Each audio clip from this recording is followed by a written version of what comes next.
మహాశివరాత్రి పర్వదినం రోజున నేను మా వారు ఆలయానికి వెళ్ళామండి. ఆలయానికి వెళ్ళడానికన్నా ముందుగా అయితే ఇంట్లో పూజని చక్కగా నిర్వహించుకున్నామనమాట.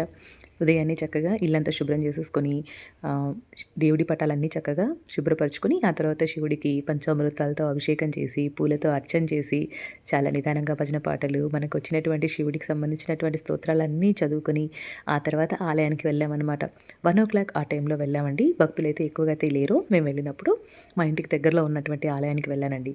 శివుడు భలే ఉన్నారు కదండీ! ఎంత కళగా అనిపిస్తుందో శివయ్యకి. అలా అలంకారం చేసి చూస్తూ ఉంటే కనుక. మేము వెళ్ళిన తర్వాత అక్కడ వాళ్ళు టెంపుల్ వాళ్ళు ఒక్కొక్క గ్లాస్‌లో పాలు, బిల్వపత్రి వేసి ఉంచారనమాట. ఒక్కొక్కరికి అది ఇస్తున్నారు. మనం ఒకవేళ ఇంటి నుంచి తీసుకొని వెళ్ళకున్నా కూడా అక్కడ వాళ్ళు ఇచ్చినవి తీసుకొని మనం వేసేసేయొచ్చనమాట. అలా వేసిన తర్వాత వాళ్ళు ఇచ్చినటువంటి ప్రసాదం తీసుకొని అక్కడే కాసేపు కూర్చొని తినేసి ఇంటికి వెళ్ళాం. ఆ తర్వాత అయితే అల్పాహారం తీసేసుకున్నానండి. నేను ఎక్కువగా ఉపవాసాలవి ఉండననమాట. నాకు ఆరోగ్యం అది సహకరించదు. ఒక్కసారి మీ అందరికీ శివరాత్రి పండుగ శుభాకాంక్షలండి.